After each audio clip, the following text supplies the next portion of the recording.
Welcome to Starbase, Texas.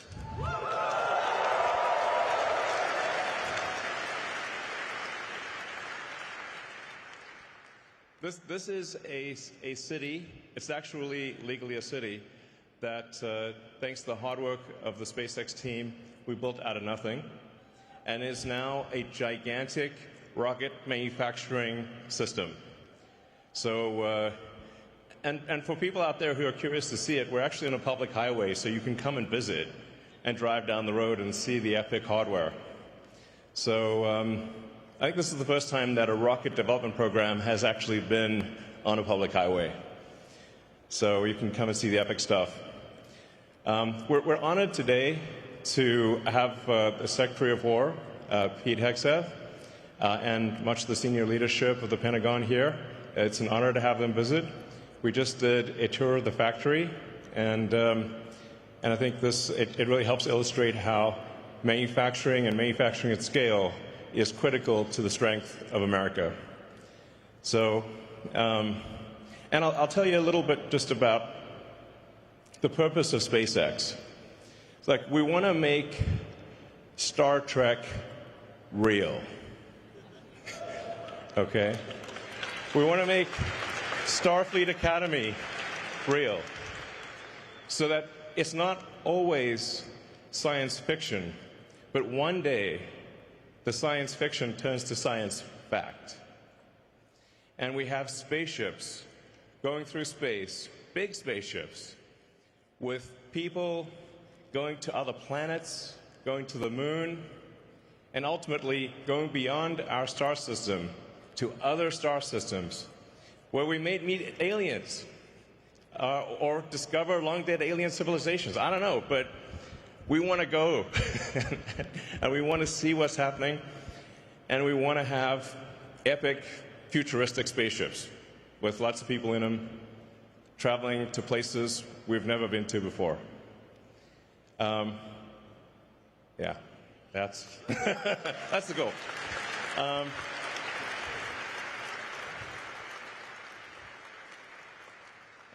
And that's what I think the public thinks of when they think of Space Force. So, on that note, I'd like to introduce the Secretary of War, Pete Hegseth.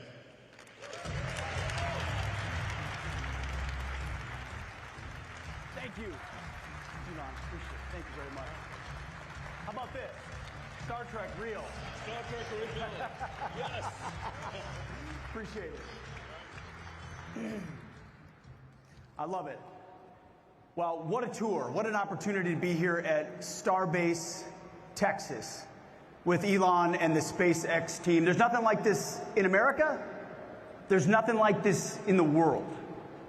And what you have built and what you will build here is a testament to the strength of American ingenuity and American invention.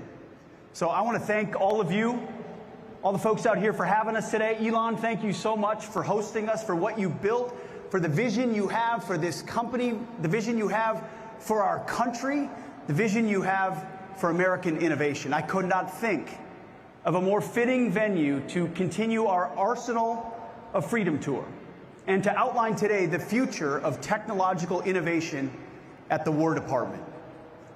Those of you here at SpaceX will appreciate this, knowing that as World War II was ending, the Secretary of War and Secretary of the Navy wrote to the National Academy of Sciences and declared that scientific research was essential to our national security. To ensure continued preparedness, they wrote, the research scientists of the United States must be called upon to continue in peacetime some substantial portion, that of which they have made so effectively during the stress of the present war. The competitive time element in developing those weapons and tactics may be decisive in future conflicts. You see, those secretaries of war and Navy many decades ago recognized the importance that innovation and readiness holds for our national security. They knew what was at stake, the very freedoms of the country we hold dear. President Trump's AI executive order spells out our approach succinctly. It is the policy of the United States to sustain and enhance America's global AI dominance in defense of human flourishing economic competitiveness, and national security. That, ladies and gentlemen, is the War Department's mission. We must ensure that America's military AI dominance, so that no adversary can exploit that same technology to hold our national security interests or our citizens at risk. America first in every domain. Last month, I took the first step toward changing how the department does business with frontier AI technologies when we announced the rollout of Gen AI with our partners from Google. And I want to thank the Google team for leaning forward and making the investment to get their Gemini app to about 3 million users in the War Department. But today, we're excited to announce the next frontier AI model company to join GenAI.mil, and that is Grok from xAI, which will go live later this month. So I want to thank you, Elon, and your incredible team for leaning forward with us on this as well. Very soon, we will have the world's leading AI models on every unclassified and classified network throughout our department. Long overdue. To further that, today at my direction, we're executing an AI acceleration strategy that will extend our lead in military AI established during President Trump's first term. This strategy will unleash experimentation, eliminate bureaucratic barriers, focus on investments, and demonstrate the execution approach needed to ensure we lead in military AI and that it grows more dominant into the future. In short, we will win this race by becoming an AI-first warfighting force across all domains, from the back offices of the Pentagon to the tactical edge on the front lines.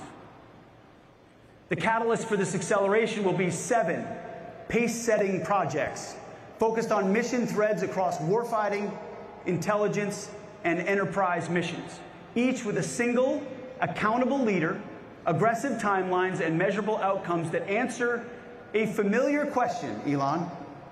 What have you accomplished this week? This is the execution standard for AI-first transformation. We will not win the future by sprinkling AI onto old tactics like digital pixie dust. We will win by discovering entirely new ways of fighting. That's why we will run continuous experimentation campaigns, quarterly force-on-force combat labs with AI-coordinated swarms, agent-based cyber defense, and distributed command and control, pushing the envelope, learning from failure at every stop, which is exactly what this place does. Military AI is going to be a race for the foreseeable future, where the risks to U.S. national security of moving too slowly outweigh the impacts of imperfect alignment. To do this, Cam and his team at CDAO will define AI deployment velocity metrics for all the pace-setting projects in the next 30 days and report at least monthly after that. These will become the new benchmarks for programs across the department. Second, bureaucratic blockers. If you work with Elon, you know he finds the blockers and you remove them. We will take a wartime approach to people and policies that block this progress. You want to block? You can work somewhere else. Barriers to data sharing, authority to operate, or ATOs, test and evaluation, and contracting are now treated as operational risks, not simply bureaucratic inconveniences. We are blowing up these barriers. That's why today at my direction, I'm establishing a barrier removal SWAT team under R&E with the authority to waive non-statutory requirements and escalate to our great Deputy Secretary Steve Feinberg anything that slows down the acceleration of AI capabilities. Third, compute resource. We will invest heavily in expanding our access to AI compute from data centers to the tactical edge, and will tap into hundreds of billions of dollars in private capital flowing into American AI. President Trump's executive order has directed us to build data centers on military land and to work with the Department of Energy to ensure that we dramatically increase the number and breadth of resources needed to power this computing infrastructure. We will work together with our partners at Google and AWS and Oracle and SpaceX, Microsoft and others on these initiatives. Fourth pillar, especially in this room, you'll understand it, is talent. We will use every hiring and pay authority available to us to bring the best American technical talent and reward effective AI transformations by our workforce. We're going to heavily leverage President Trump's Tech Force initiative to bring in the best and brightest from industry and academia. With people like Elon, David Sachs, Emil, Mike, and others from the entrepreneurial and business world already in government, we have shown that we can and that we must enlist the world's leading talent in this cause. Fifth, responsible AI. Today I want to clarify what responsible AI means at the Department of War. Gone are the days of equitable AI and other DEI and social justice infusions that constrain and confuse our employment of this technology. Effective immediately, responsible AI at the War Department means objectively truthful AI capabilities employed securely and within the laws governing the activities of the department. We will not employ AI models that won't allow you to fight wars. We will judge AI models on this standard alone. Factually accurate, mission relevant, without ideological constraints that limit lawful military applications. Department of War AI will not be woke. It will work for us. We're building war-ready weapons and systems, not chatbots for an Ivy League faculty lounge. Sixth, and finally, data. AI is only as good as the data that feeds it. And the U.S. military has an asymmetric data advantage from 2 decades of military and intelligence operations that no other military in the world can replicate. But right now, we are underutilizing this advantage. Too much of our data is stranded. It's stuck in bespoke program databases, locked behind Title 10 or Title 50 stovepipes, invisible to operators, engineers, and industry who can help us exploit it with winning speed and scale. And that's why today, at my direction, CDAO will exercise its full authority to enforce the DOW data decrees and make all appropriate data available across federated IT systems for AI exploitation, including mission systems across every service and component. AI is an important part of the future, but here's another truth that we've ignored for too long. Beyond AI, we've treated every other kind of innovation as if they're the same. As you know, they're not. We need to break down unnecessary barriers to rapid technological development, adoption, and transition. Some of you will remember this. A generation ago, one of my predecessors, in a dinner speech to industry now infamously known as the Last Supper, advocated for the consolidation of our defense industrial base. This consolidation created a closed innovation ecosystem dominated by just a handful of prime contractors. The results have been characterized by soaring costs, sluggish delivery, and stagnant innovation. That's what President Trump's recent executive order on the defense industrial base and defense companies seeks to address. It makes crystal clear that the priority of the legacy prime contractors must be our nation's national security, not the next earnings call.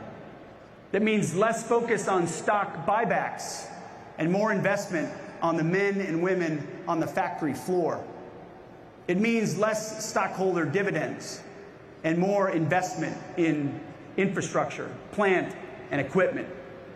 Today, that old era comes to an end.